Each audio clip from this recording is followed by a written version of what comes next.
औज़ुबिल्लाहिमिनश्शैतानिर्रजीम बिस्मिल्लाहिर्रहमानिर्रहीम। अस्सलातु वस्सलामु अलैका या रसूलल्लाह वसल्लम अलैका या हबीबल्लाह। अस्सलामु अलैकुम। कैसे हैं आप लोग? अल्लाह ताला हम सबको अपने हिफ्ज़ मान में रखे, आमीन। आज मैं आपके लिए बना रही हूँ मक्कों का साग। मक्कों के साग के बारे में बहुत से लोग जानते हैं, बनाते भी हैं। आज मैं आपको इसकी कुछ अफादियत बताऊंगी और ये मैं कैसे बनाती हूँ ये आपको बताऊंगी। देखिए, देखने में मक्कों का साग ऐसा होता है। इसमें ये बीज होते हैं, देखें, ये गोल गोल छोटे छोटे बीज होते हैं जो लगे होते हैं। ये जो मक्कों का साग है ये एक नेचुरल एंटीबायोटिक है। हेपेटाइटिस के मरीज़ों के लिए बहुत फ़ायदेमंद है। जिगर पे चर्बी हो, जिगर बड़ा हुआ हो, उनके लिए बहुत फ़ायदेमंद है। ये जो आप देख रहे हैं ना बीज, अक्सर ये पंसारी की दुकानों पर मिलते हैं और हकीम इसका इलाज बताते हैं कि इसको पानी में भिगो कर पिएँ। मतलब अर्के मक्को भी इससे निकाला जाता है, बनाया जाता है। और वो सूजन के लिए, वर्म के लिए, जिस्म में दर्द हो, जिगर की तकलीफ़ के लिए, बीमारों के लिए बहुत फ़ायदेमंद है। जब हमें ये ताज़ा फ्रेश अवेलेबल है तो हम इसे खुद पकाएंगे, ठीक है। अच्छा, ये पूरा साल नहीं मिलता, अभी ये मिला तो मैं बना रही हूँ। आप देखें, इसको मैंने आपको दिखाने के लिए कुछ ये साबुत रखी थी। इस मक्कों के साग की पत्तियों को तोड़ लेते हैं, ऐसे देखें, तोड़ के इनको अच्छी तरह से मैंने इन्हें साफ खुले पानी में धोया, ठीक है। इसमें बीज भी शामिल हैं। इन्हें धो लिया। धोने के बाद इनको ऐसे मोटा मोटा काट लेना है, ठीक है। काटने के बाद हम इसे एक पतीले में डालेंगे।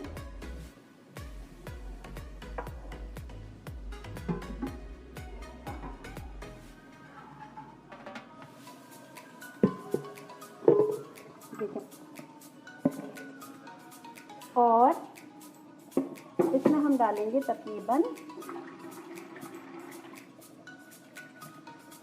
1 से 1.5 गिलास या 1 गिलास पानी, बस 1 से 1.5 गिलास पानी। और हम इसे बॉईल होने के लिए रख देंगे, ठीक है। मैं बॉईल हो रहा है। अच्छा, इसमें देखें, पानी हमने तो 1 गिलास डाला था बस, तो ये इसमें पानी छोड़ा, लेकिन इसका पानी जो है ये फेंकना नहीं है, इसे हमें खुश्क कर लेना है, ठीक है। खुश्क करके हम निकाल लेंगे।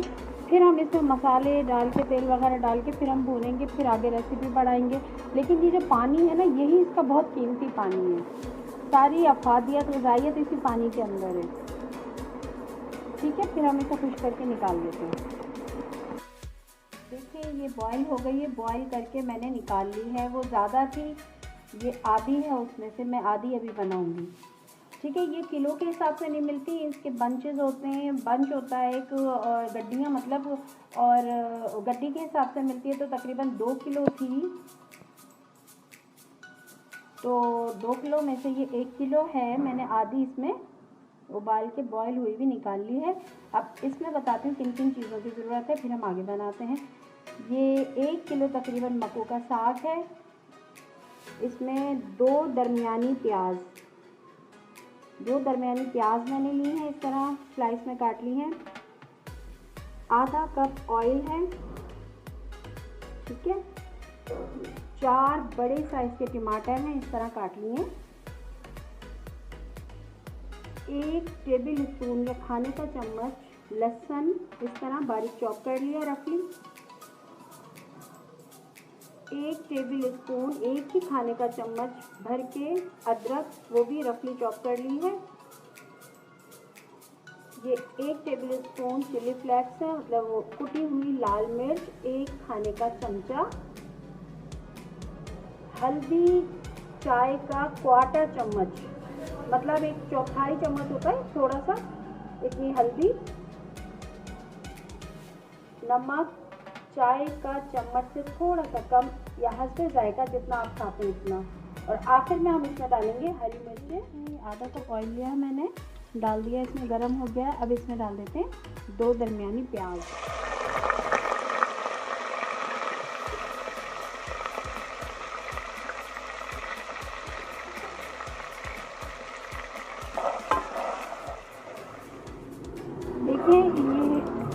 प्याज को हमें गोल्डन नहीं करना। ये जब कच्ची पक्की ऐसी होगी तो इसमें हम डाल देंगे लहसुन कटा हुआ 1 खाने का चम्मच,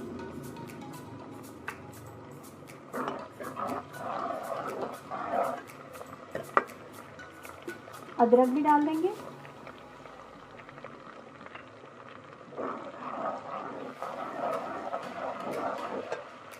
हल्दी 1/4 चाय का चम्मच,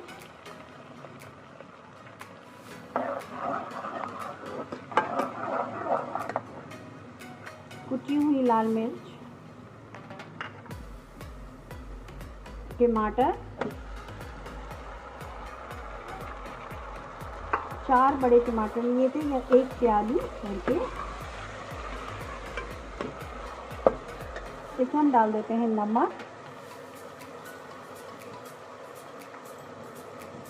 1 चाय के चम्मच से थोड़ा कम नमक डाला है। इसे थोड़ा मसाला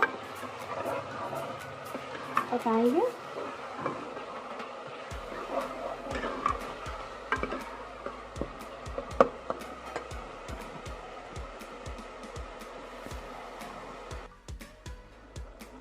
दो 3 मिनट भूनने के बाद इसमें हम डाल देंगे उबली हुई मक्कों का साग। इसमें थोड़ा सा पानी भी था।